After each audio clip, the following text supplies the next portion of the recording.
So আপনি দেখতে পাচ্ছেন যে আমরা অলরেডি যেমন ধরেন যে এখানে একটা ভ্যারিয়েবল নিয়েছি এক্সটেনশন এবং সাবস্ট্রিং রিয়েল নেম, এই যে আমরা এখানে অলরেডি যেই নেমটা যে ফাইলটা আপনি ইনপুট দিবেন সেটার নেমটা আমরা অলরেডি একটা ভ্যারিয়েবলের মধ্যে নিয়ে নিয়েছি এবং এটা থেকে কাট করে আমরা যে আপনার যে এক্সটেনশনটা আছে ফাইল এক্সটেনশন এটা আমরা নিয়েছি। তাহলে আমরা দেখি যে আমাদের এক্সটেনশনগুলো কি আসে।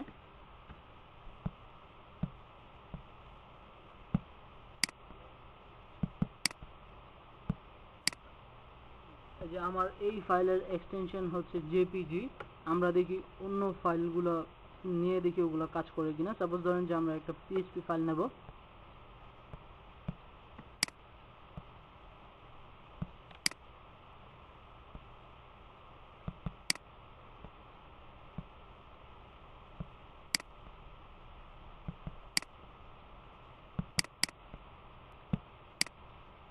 তো আপনি দেখতে পাচ্ছেন যে এটার এক্সটেনশন .php আমাদেরকে অলরেডি শো করেছে।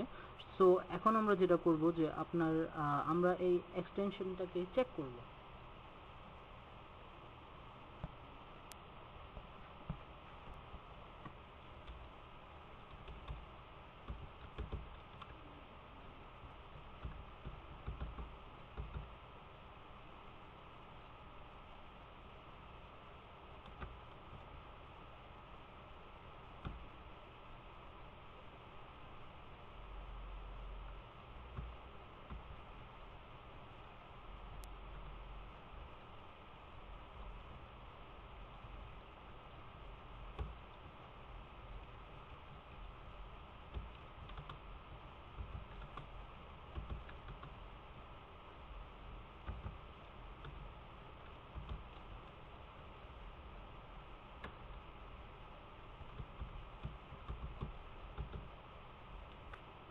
সো আপনি এখানে দেখতে পাচ্ছেন যে আমরা অলরেডি এখানে ডিক্লেয়ার করে দিয়েছি যে if extension equals to .jpeg, যদি আমাদের এক্সটেনশন .jpg হয়, অথবা or extension equals to .jpeg or extension equals .png, তাহলে আমাদের এখানে আসবে যে echo file uploaded else please use jpeg, jpg or png extension types। তো আমরা দেখি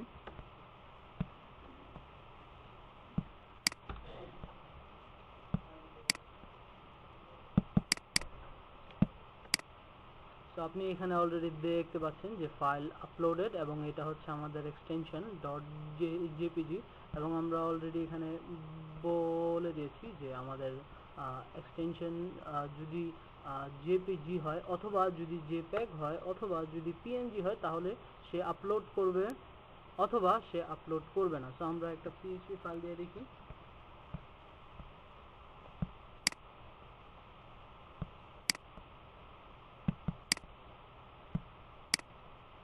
সো আপনি দেখছেন যে আমাদের এটার এক্সটেনশন হচ্ছে .php এবং সে এখানে বলছে যে please use jpeg, jpg or png extension type. So আপনি বেসিক্যালি এটা দিয়ে যে আপনার কোন ধরনের ফাইল আপনি চাচ্ছেন যে ইউজার ইনপুট করুক, কোন ধরনের ফাইল আপনি চাচ্ছেন না, সো আপনি বেসিক্যালি এটা দিয়ে আপনি ইউজারদেরকে রেস্ট্রিক্ট করতে পারবেন যে তুমি শুধু png অথবা যে কোনো ইমেজ শুধু তুমি এন্টার করতে পারবা, আর কোনো কিছুই তুমি এন্টার করতে পারবা না। তো আমরা দেখি যে এর পরবর্তীতে যখন সেই ইউজার সেটাকে এন্টার করবে, আমরা এক্সটেনশন চেক করলাম, এক্সটেনশন যদি কারেক্ট হয় তো তাহলে আমরা সেই ফাইলটাকে আমাদের যে কোনো একটা ডিরেক্টরিতে মুভ করব এবং এক্সটেনশন যদি কারেক্ট না হয় তাহলে সে আমাদেরকে বলবে যে please use jpeg blah blah file types. So এটার জন্য আমাদেরকে কি করতে হবে যে আমরা যেখানে এক্সটেনশন যেখানে আমরা ভ্যালিডেট করেছি যেই ব্লকের ভিতর যে ইফ এক্সটেনশন যদি এটা হয় তাহলে এন্টার করুন, যদি এক্সটেনশন যদি এটা হয় তাহলে এন্টার করুন, তার পরবর্তীতে আমরা আমাদের অ্যাড করতে হবে যে আমরা ফাইলটা কোন ডিরেক্টরিতে নিতে চাচ্ছি। সো আপনি দেখতে পাচ্ছেন যে এটা হচ্ছে আমার upload.php আমার যেটা ফাইল, এবং আমি ওই ডিরেক্টরিতে ইমেজেস নামে একটা ফোল্ডার ক্রিয়েট করেছি। কারণ আমি চাচ্ছি যে আমার ইউজার যতগুলো ইমেজ সে আপলোড দিবে সবগুলো যেন আমার এই ডিরেক্টরিতে চলে আসে। সো আমরা দেখি সেটা কিভাবে করব। সো এটার জন্য আমরা একটা ফাংশন ইউজ করব, মুভ আপলোডেড ফাইল, এবং ওইটার ওই ফাংশন দুইটা প্যারামিটারস অ্যাকসেপ্ট করে আমরা সেটা দেখি।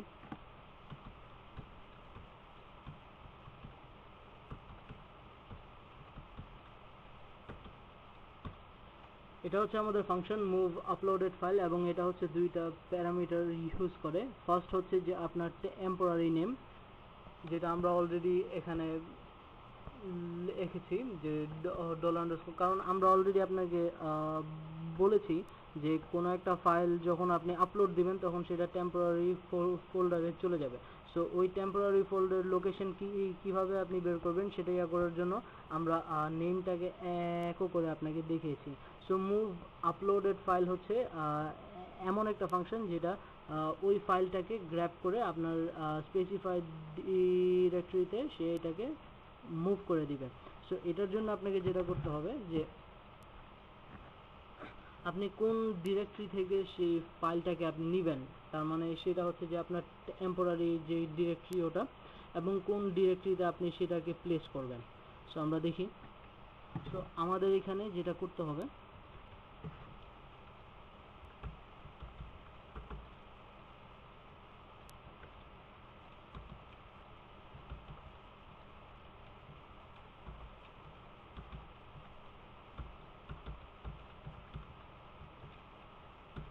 এটা হচ্ছে যে আমরা কোন ডিরেক্টরি থেকে আমাদের ফাইলটাকে নিব, কারণ যখন ইউজার আপলোড দিবে তখনই আমাদের সার্ভারে একটা টেম্পোরারি একটা ফাইল ক্রিয়েট হবে এবং সেটাতে আমাদের এই পিকচারটা রাখা থাকবে।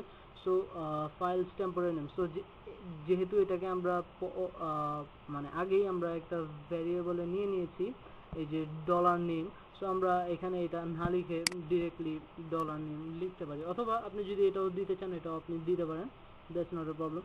এখন আমরা আমাদের আরেকটা প্যারামিটার হচ্ছে যে আমরা এটাকে কোথায় মানে এই ফাইলটাকে আমরা কোথায় মুভ করাবো।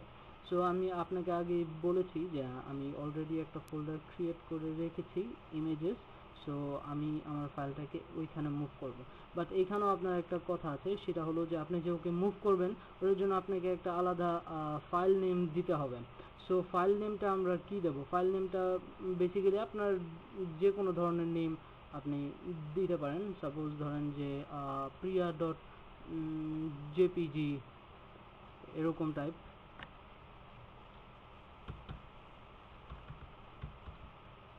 সো এটা হচ্ছে আমাদের ডিরেক্টরি। এই ডলার যে পিরিয়ড যে সাইনটা, এটা মানে হচ্ছে যে আমাদের আপলোড যে স্ক্রিপ্টটা আপাতত রান করছে ওই স্ক্রিপ্টের মধ্যেই আপনার ইমেজেস ফোল্ডার, এবং এখানে আমাদের স্ল্যাশ দিয়ে আপনাকে অবশ্যই স্পেসিফাই করে দিতে হবে যে আপনি এটার নামটাকে কি দিবেন। সো এখানেও আরেকটা প্রবলেম আছে, সেটা আমি আপনাকে পরবর্তীতে আসতেছি। সাপোজ আপনি এটার নাম দিলেন priya.jpg। আমরা এখন দেখি।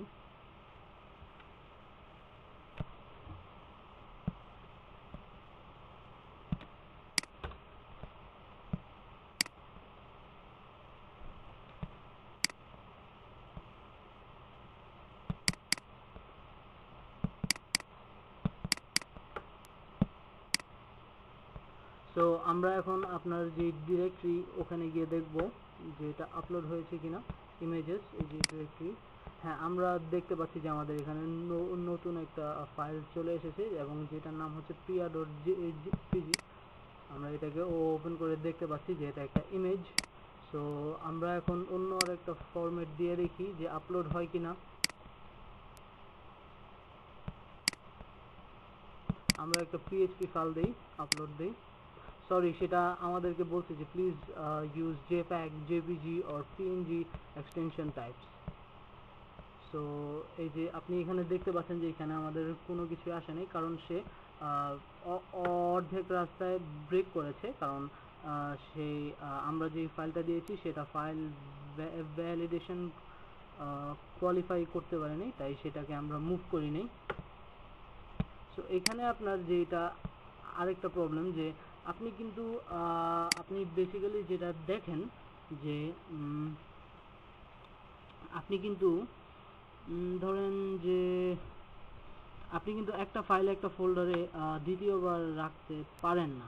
সো সেই ক্ষেত্রে কি হয় যে সেটা হয়তো বা ওভাররাইট হয়ে যায়, কিংবা ওভাররাইট হওয়ার জন্য আপনার একটা অপশান সে আপনাকে ডিক্লেয়ার করে।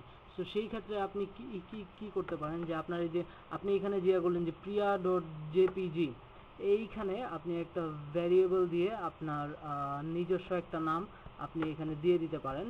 সো আমি আপনাকে এটা দেখাচ্ছি, এবং আপনি যদি এক্সাম্পলটা দেখেন তাহলে হয়তো বুঝতে পারবেন। সো আমরা অলরেডি যেহেতু একবার এক্সটেনশন আমরা বের করে ফেলেছি, সো আমরা যেটা চাচ্ছি সেটা হলো যে ইউজারের যেই নেমে ওই ফাইলটা আছে আমরা ওই নেমেই সেটাকে ইয়া করব। সো এখানে আপনি দেখতে পাচ্ছেন যে অলরেডি আমরা এখানে রিয়েল নেম যেটা আছে সেটা অলরেডি আমরা ইয়ে করে ফেলেছি। বাট এই রিয়েল নেমের মধ্যে আপনার একটা প্রবলেম আছে। সাপোজ যেমন ধরেন যে একটা ইউজার কখন জেপিজি ফাইল দিল, ঠিক আছে? সো আপনি যদি এখানে ফাইল নেমটা শুধু জেপিজি দেন, তাহলে আরেকজন যদি এসে আপনার জেপিইজি ফাইল দেয়, তাহলেও কিন্তু আপনার ওই জেপিইজি ফাইলটাও কিন্তু আপনার এই জায়গায় এসে কনভার্ট হয়ে জেপিজি হয়ে যাবে, কারণ আপনি ডিক্লেয়ার কিন্তু করেছেন যে আমার ফাইল নেম একটাই হবে, সেটা হলো নেম, মানে ফার্স্টে যে এসে যেই ধরনের ফাইল দিবে অ্যাকসেপ্টেবল ফাইল, তাহলে সেটাই আপনি নেম হিসেবে নিয়ে নেবেন। সো এই ক্ষেত্রে আপনি এটা না করে আপনি যেটা করতে পারেন সেটা হচ্ছে যে আপনি এক্সটেনশনটা ধরেন যে আপনি রেখে দিলেন, যে কারণ কি যখন কোনো ইউজার ফাইল আপলোড করবে তখন কিন্তু তার এক্সটেনশনটা অলরেডি আমরা নিচ্ছি। সো আমরা চাচ্ছি যে তার যে এক্সটেনশন সেটা ওখানেই থাকুক, এবং ফাইল নেম যেটা সেটা তারটাই থাকুক। সো সেই ক্ষেত্রে আমাদেরকে কি করতে হবে, সরি আমরা এতক্ষণ যেটা বলছিলাম আমরা আপাতত এটা বাদ দিই, কারণ এখানে আমরা শুধু অনলি নেমটা যা ইউজার যেই ফাইলটাকে ইয়া করবে সেটাকেই আমরা নেম হিসাবে ফাইল নেম হিসাবে চিহ্নিত করি, কারণ ওটা হচ্ছে আরেকটু অ্যাডভান্স। যখন আপনাকে প্রজেক্ট করানো হবে তখন আমরা ওই জিনিসটা দেখবো। যখন আমরা সব কিছু একসাথে করা শুরু করব তখন আপনাকে এই জিনিসটা আমি বোঝাবো। তো এখানে ফাইল নেমের মধ্যে আমরা ইউজারের যেই ফাইল নেম আমরা সেটাকে দিতে পারি।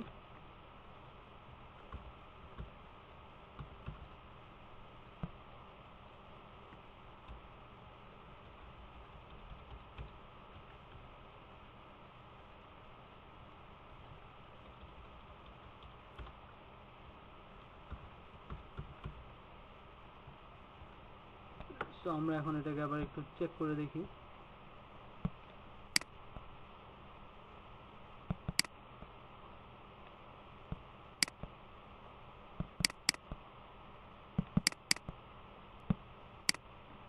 তো আমরা এখন আমাদের ডিরেক্টরিতে যাই। সো আপনি দেখতে পাচ্ছেন যে 6.jpg যেটাকে আমরা আপলোড করেছিলাম, যেই নেমটা আমার পিসিতেই ছিল সেটাই আবার এখানে এসেছে, কারণ আমরা অলরেডি ওখানে যে ইউজারের যে ফাইল নেম আমরা সেটাকে ফাইল নেম হিসেবে জেনারেট করেছি।